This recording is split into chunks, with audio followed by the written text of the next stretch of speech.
Thank you so much, Sean. Good afternoon, everyone. Special shout out to General Lingell, General Norris, General Farrell, and really all of our TMD leadership. We want to thank all those individuals today and everyone that has been in a supporting cast. My name is Cindy Sttr. I work on the air side of the Texas Military Department. And today we are going to meet a subset of exceptional Texans within the Texas Military Department that serve our communities here in Texas and abroad. So I want to first introduce them by name, and then I'm going to have them tell you a little bit more about them, their occupation. Most of them work both in the civilian and military communities.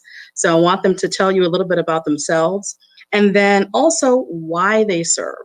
They're going to tell you a little bit about that because we have guardsmen really plugged into every facet of the community here in Texas. So the first person I'd like to introduce is Sergeant Jordan Fetter.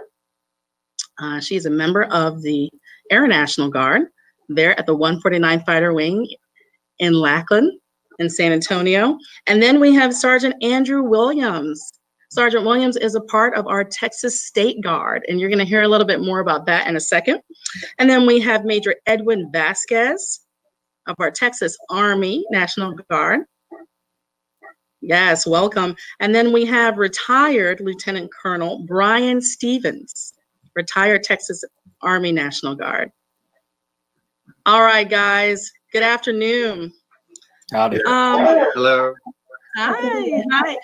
So could you all, starting with Sergeant Fetter, could you introduce yourself? Tell us your occupation, both on the civilian and military side. If they are the same, please denote that. And where you're originally from and why you serve. Sure. So, hi everyone. My name is Jordan Fetter. I'm a staff sergeant in the Air National Guard at the 149 Fighter Wing. So I'm actually down in San Antonio. And my background was active duty Air Force for about 4 years before I transitioned over to the Air National Guard a couple years ago. And then I got this opportunity to work at AFWorks, which is the Air Force's innovation catalyst. So what I'm doing now is I'm on active duty orders, so I still haven't worked directly on the civilian side. I haven't had a full-time civilian job yet since before high school. So that's kind of my background, and I'm a public affairs specialist. So we do things like outreach to media, community engagement, command information, so communicating to all of our people inside our organizations. And then my background's also in marketing, so at AFWorks, and my degree is in marketing, so a lot more of that kind of area. So that's a little bit about me. Wonderful. Thank you so much, Sergeant Fetter. Sergeant Williams. Howdy. I'm Sergeant Andrew Williams. Work for the Texas State Guard part-time. I do cybersecurity. I'm the cybersecurity technical team leader there. And we actually drill with the National Guards, Army National Guard cybersecurity team. And during my day job, I work for Clear Biometrics. We do identity for the TSA and all that good stuff to get in stadiums. So I actually do the same during my day job that I do for the Guard, and that is cybersecurity. And I am originally from South Carolina. All right, see? We got a South Carolinian right here in Texas, y'all. Yeah. Serving the community. Thank you, Sergeant Williams. All right, Major Vasquez, you're up. Hi, everyone. Major Vasquez, Edwin. I've been in the military for 22 years. I was active duty, stationed in Germany for 3 years, enlisted, para-enlisted. And now I'm an Apache helicopter pilot out of Ellington Field, 149. And also I'm the Space Operations Officer for the 36 ID. And on the civilian side, I work for Lockheed Martin. I have worked on the International Space Station, the Orion program, and now I build missiles for the Navy and the Air Force. Fantastic. Thank you, Major Vasquez. And Lieutenant Colonel Stevens, please.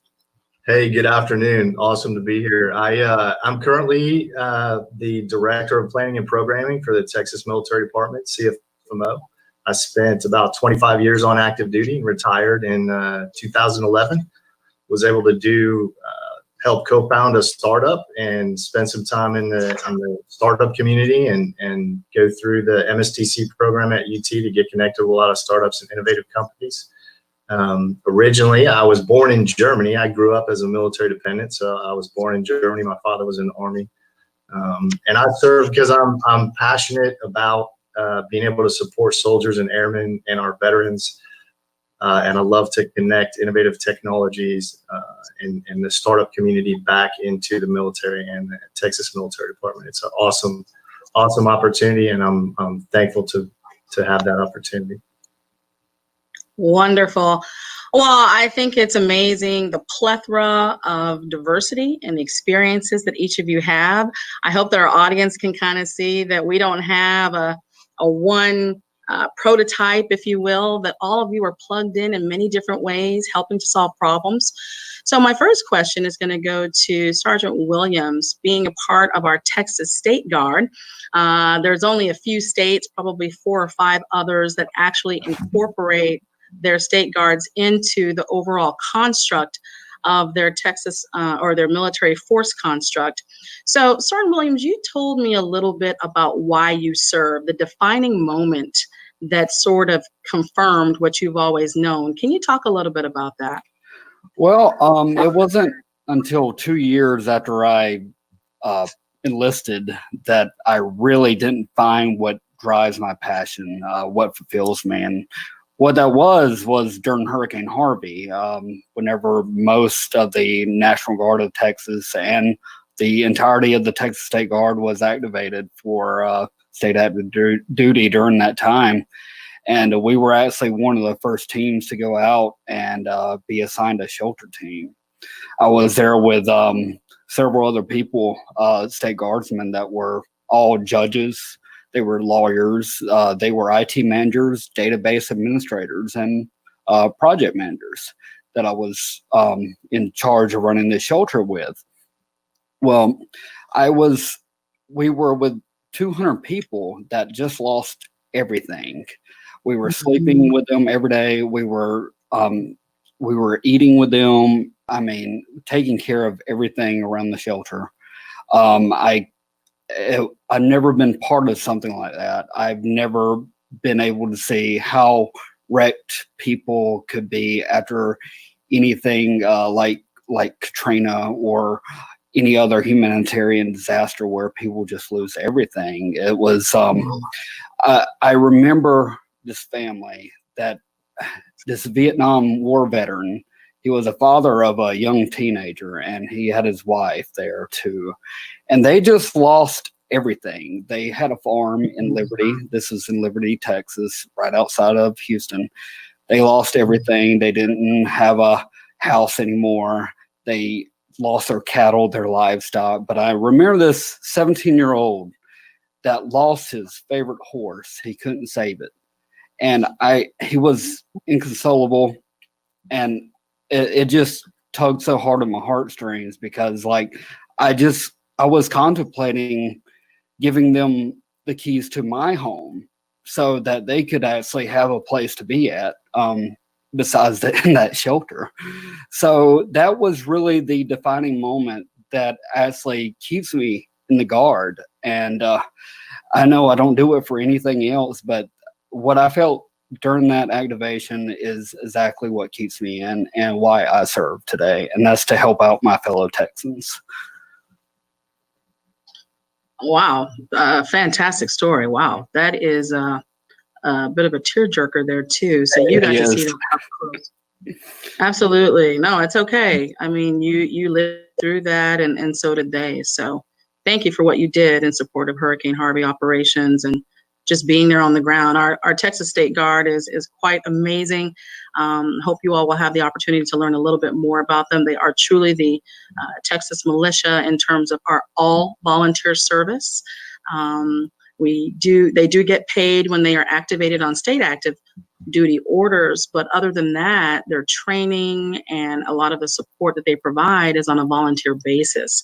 So that's very important to understand. And these are individuals who are plugged into our community. Some of them you may know of, and most of them you won't know because they quietly serve, but they are there to answer our state's call.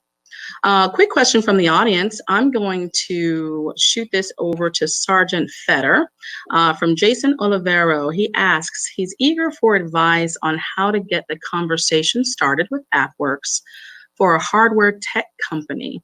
Is there a TRL level gateway to entry? To your knowledge, Sergeant Fetter.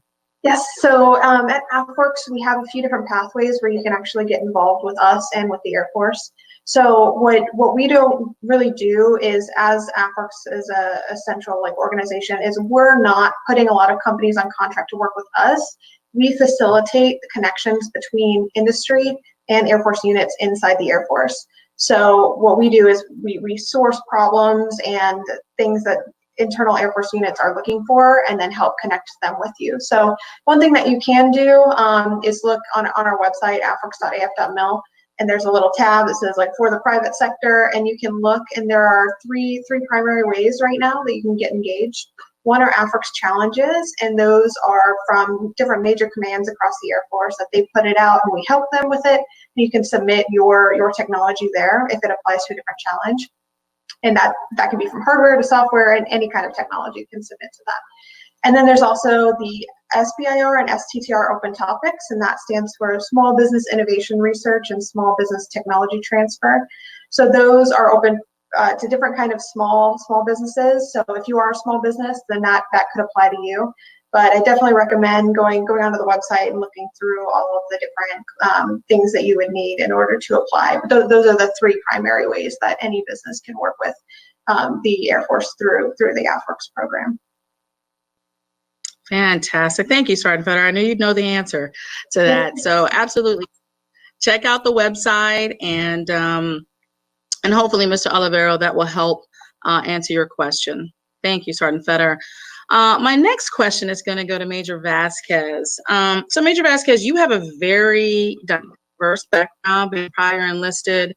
I want you to sort of walk our audience through where you're originally from, where you grew up, and then how you ended up in Texas, and the fact that you're really not here in Texas.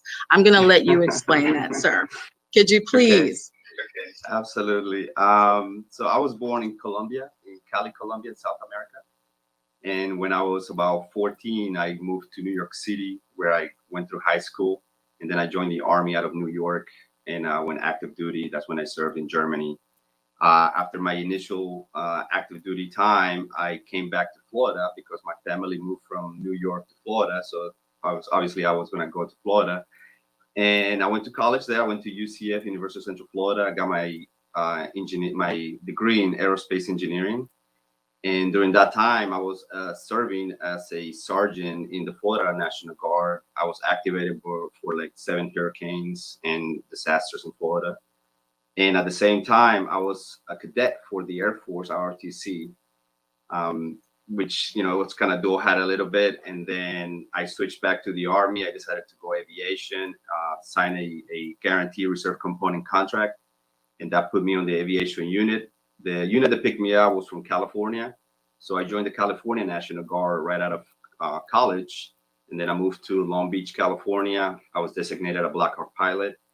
And then a year after that, our commander back then had way too many lieutenants waiting to go to flight school. So he said, he picked 2 or 3, and he said the rest of you have to go either find another unit or go infantry or something else. So I called Texas, and first of 149th, I talked to the commander there.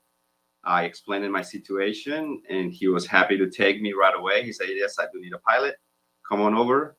So I was working for Boeing, working on the C-17 program for the Air Force in the civilian side. And then I switched civilian jobs. I got in contact with Lockheed Martin, and they hired me as a design engineer for the International Space Station, where I worked on some of the modules inside the nodes inside the International Space Station and some other components. During that time, I served in the 149th as a platoon leader, intelligence officer, operations officer. I was a company commander for Bravo Company. And after I did all that, I was still flying Apache helicopters, maintaining my flat hours, maintaining my civilian career. I have 4 kids and a wife. And with all that, right, still having the purpose of serving the Texas Army National Guard, still being a contributor to the community for all the disasters. And during that time, I finished my command. I wanted to do space. I wanted to do something with space. I find out that the Texas Army National Guard, which is the 36th Infantry Division, has one position as a space operations officer in the whole state of Texas. And I decided that's what I wanted to do. And I made the right phone calls, talked to the right people. And it got me into the 36 ID Headquarters Battalion, where I'm currently a space operations officer and maintaining my flight minimums with the 149th at the same time. So it's a unique opportunity in the Texas Army National Guard because you can have your primary career, and then you go have an assignment, like a stretch assignment, that will, you know, enhance your capabilities, enhance your technical side, and just go beyond your regular job. And this is unique because you don't have to lose your MOS. You don't have to lose your primary job in the Texas Army National Guard. What they do is that you assign you for a temporary duty. You go get your schools done. You go get your certifications done. And then you come back and continue to do your aviation portion if you want, or if you want to stay in the space portion of it. So I'm deploying in September coming up this year. And I decided to move my family to Florida so they can be near my mom, her mom. And so I packed everybody up, moved them to Orlando, Florida. And so I'm drilling in Texas. I live in Florida. And I try that. Sometimes I go to Alabama to go Fort Rocker to go fly simulators to maintain some hours. Then during M days or training events, I fly to Austin. And I come here to Camp Mabry and do some training. So it's a little flying, and then plus Lockheed Martin sends me to all over the place as well. So I know it's hard on the family, trying to maintain it, trying to balance it all out, but it works if you're motivated, and if you know that's what you want to do. Is something that you have to put the balance on every part of your wheel that spins every day. So yeah, that is the unique part of my life. Absolutely, absolutely. And I will tell you, as exceptional as your background is and even your story, what I would want to let the audience know is this is quite normal for individuals who want to make sure they stay connected to the Texas Military Department, whether it's on the Army side, Air side, or Texas State Guard. We are all over the place, and we find a way to make it work because it all matters, and we're always solving problems. We're keeping our family at the forefront, but yet we're also defending our state and defending our nation. So that's kind of what I wanted to come through, especially with Major Vasquez's story, because yeah, he's a busy guy, and he must have a wonderful spouse. I want to meet her. Absolutely. I want to meet her. Real quick, before I move on to Colonel Stevens, real quick, Major Vasquez, we do have a quick question just from your perspective from the audience. And the question is, what role do you see immigrants to Texas, especially in the Latin community, play in the Texas Military Department and National Guard? Oh, the Texas Army National Guard is diverse. Everybody can join, right? Everybody can join the Texas Army National Guard. And we find in every level, no matter if you are E1, just brand new to the Army, brand new to the Air Force, all the way to the general levels, we have a Hispanic, we have the Latin culture embedded into the Texas Army National Guard, and we bring perspectives, right?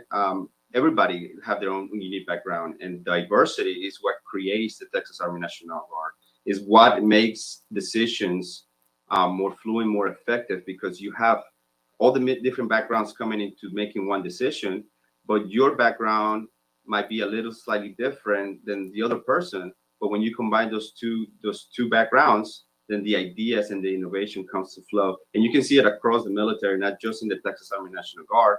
And the beauty and the reason that I appreciate the opportunity and just serving the United States Army is that they take you for what you can contribute and what you can do for the Army, not because the way you look or the way you talk or your inclinations or of any kind. Is you're a soldier, you're here for a job. What is your contribution to the Army?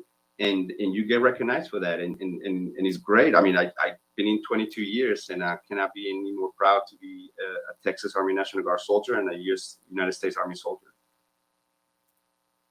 Absolutely. No, that's fantastic. And I'll tell you too, just for the audience, I know most people don't realize that the National Guard as a whole has different international state partnerships. So for Texas, our state partnership is with Chile and the Czech Republic. And so that's important to know because we actually do cultural exchange programs in terms of our aviators, our maintainers. Really on the operations side, we share ideas, and we have had that for years. So with Chile specifically, we have Latin officers that apply and are selected to actually go to Chile to live there. They move their families and basically become ingrained and incorporated into the operations there. So really important to know about the state partnership program. What we will do, I'm going to take those two questions in just a second. Thank you, Brian and Sean. Real quick, I want to make sure, because we want to talk a little bit about aviation innovation with Colonel Stevens. Now, Colonel Stevens has a very rich background. He, upon coming off of active duty and retiring, was closely tied into the business and innovation industry. So, Colonel Stevens, can you tell us a little bit about a time when your military and civilian expertise converged to solve a problem through innovation? Or the many times? Absolutely. Fortunately, I've had a very, very cool career. My career in uniform with the Texas National Guard was really diverse. I was an infantry officer, but I had a lot of external skills and resources and relationships. And one of the challenging missions we had early during Operation Iraqi Freedom and Enduring Freedom, when we were surging a lot of National Guard forces to support those operations, Texas, of course, was leading the way, and we were deploying usually about 5,000 soldiers a year to support the U.S. Army and DoD mission and the American mission in those theaters. And one of the challenges was, as we did pre-deployment training for National Guard units, we had to accomplish all this training and document it so that it could be validated when we went to the various active Army platforms and accomplished additional training. So that was being done with paper. So literally a unit would have dozens of binders full of papers verifying that each soldier had done these miscellaneous training tasks to be prepared for their mission in Iraq or Afghanistan.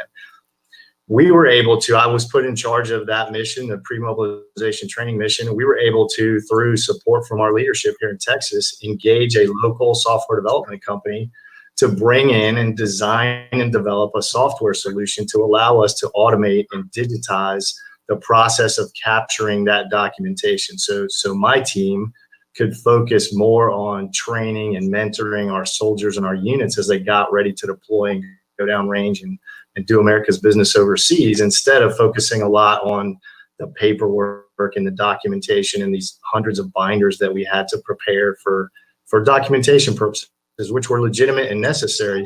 But by using technology and innovation in a local software company, we were able to incredibly streamline that process and shift the focus back to what was important, which was really those warrior skills to give our men and women the best chance of being successful and coming home safely from those missions. Fantastic. Well, that's awesome. Obviously, you guys had a huge impact on that mission for long term. So thank you for that. Some quick questions. Let's see here. I'm going to direct this one to, actually, I'm going to direct both of these to Sergeant Fetter. Sergeant Fetter, the first one is, do you recommend the National Guard? And what is the process of learning about opportunities and actually getting involved? And as our public affairs expert, I know you've worked closely with our recruiters to also get out accurate information to the public. What would you say to that question, ma'am? Yes, absolutely. So I have a kind of different perspective just because I went from active duty first to the Air National Guard. So for people who are not already familiar with it at all, then you're going to go into it kind of seeing things differently. But so far in my experience, it's been like an absolutely great thing to be part of and be part of the Air National Guard. I think for a few different reasons. So One is that going from active duty to the Air National Guard, I was able to make that transition a little bit slower. So a lot of people might go directly from active duty to the civilian side, and that can be kind of difficult. So I'm able to kind of have one foot in, one foot out, and kind of see what both worlds are like as I started transitioning. So that was good for my perspective in that sense.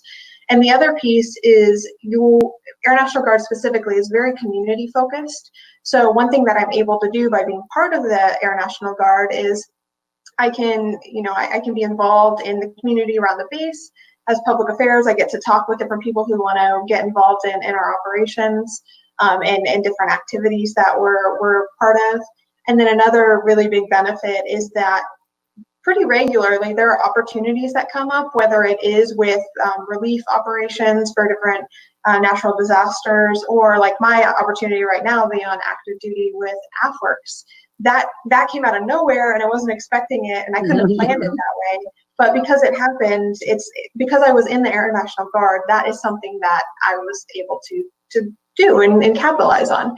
So I think in that sense, Air National Guard has some great opportunities and great things to be part of.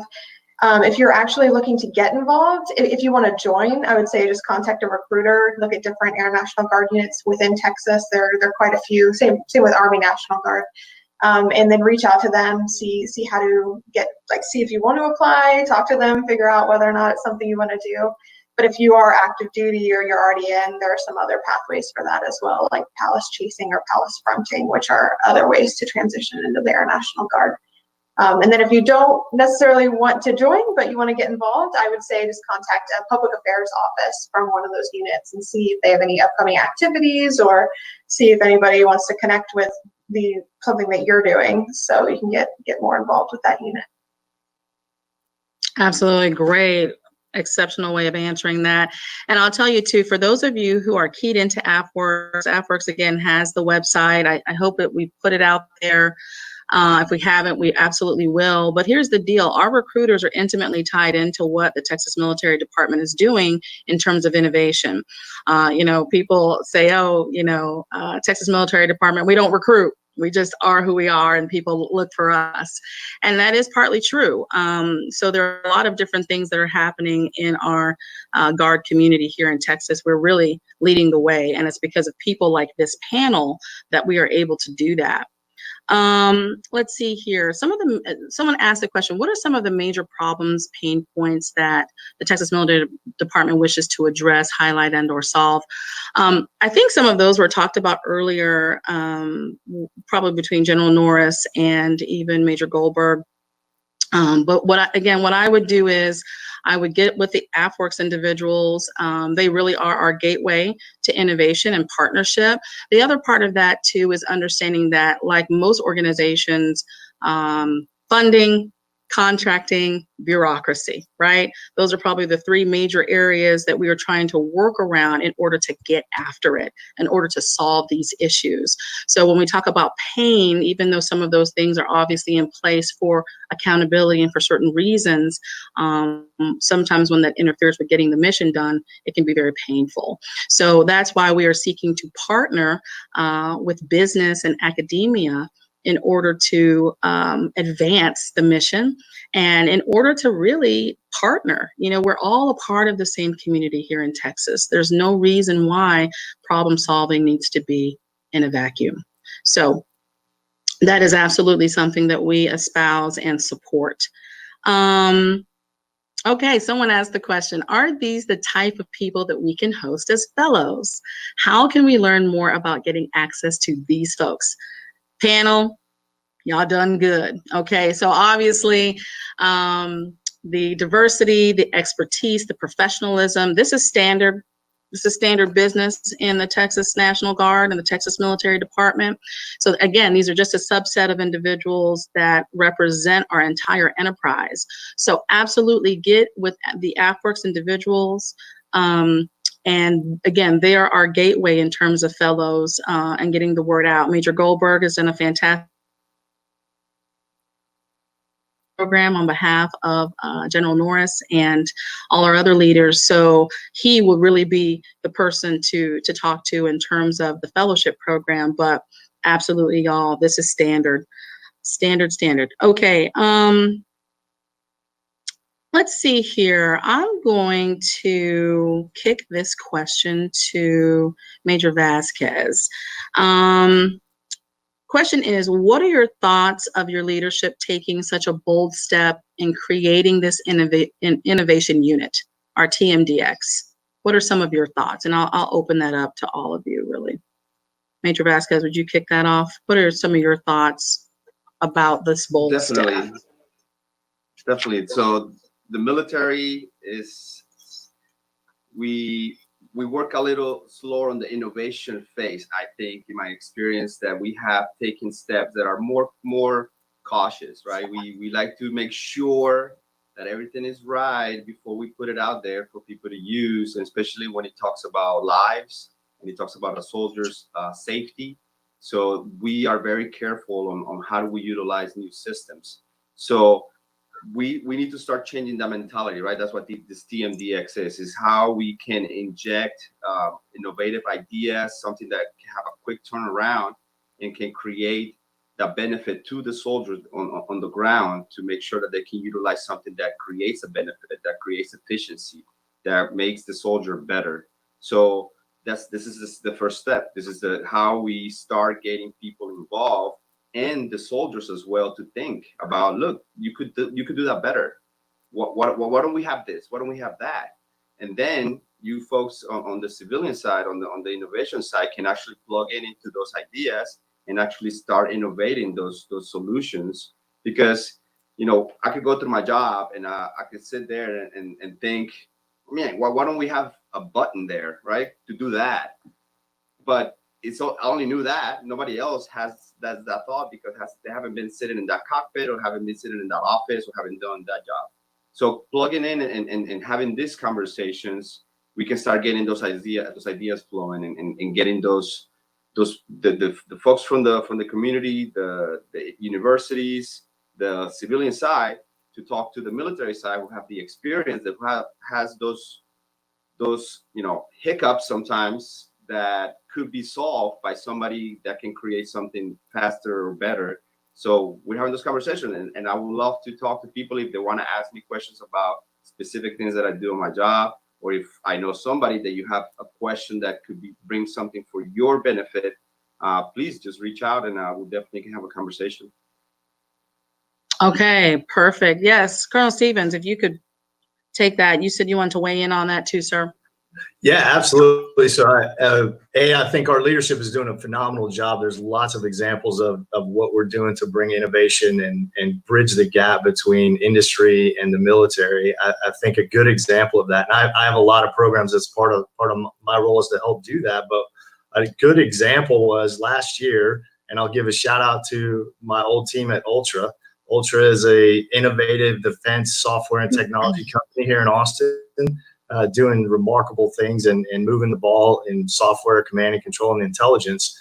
But we set up a interface where we brought a number of pilots and soldiers from the Combat Aviation Brigade over to the Ultra software development facility here in Austin, and had them directly share feedback to the software development team and program management teams that develop and deliver command and control systems into the Army aviation community. So that would normally never happen, but through the support of our leadership and the leadership at Ultra, we were able to get the warfighters. We called it the Voice of the Warfighter Lunch and Learn. We brought the warfighters right in to the defense technology company. We also had some Capital Factory folks there. Kevin Landry was there with us, and it was a great event. And that feedback loop got infinitely faster, the feedback into industry to understand what the problems were, as well as the feedback back to the warfighters on what challenges industry faces and how they can get that information to them. So it was a great outcome, and it was really a result of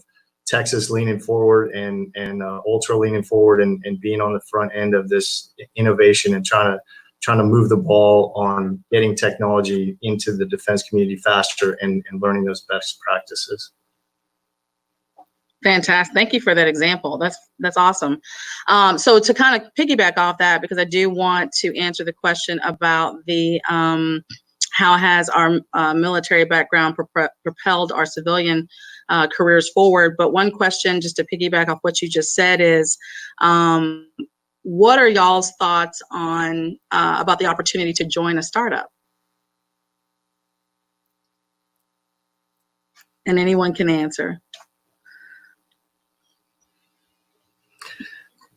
I'll jump in real quick. I helped co-found a startup right after I got out of the military. It was a service business, and we placed veterans with oil and gas companies, and it was a phenomenal learning experience. I mean, when you're part of a startup team, you are truly have to do everything. You're the HR person, you're the operations person, you're the marketing person.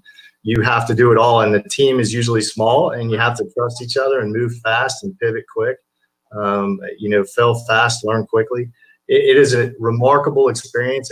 Anybody that has the opportunity and flexibility to become part of a startup, I think it's a great learning experience. And the outcome potential is great. If you hit a home run and you end up launching the next Amazon or Facebook, then obviously it's economically super successful. But even if it's not, it's a great experience to learn business and learn how to do all the functions of a business at a very fast pace. Which is awesome. It's just so great that you have that experience too, Colonel Stevens. And just for the audience's knowledge is that you'll find that a lot of guardsmen are plugged into the community when it comes to startups or owning their own businesses.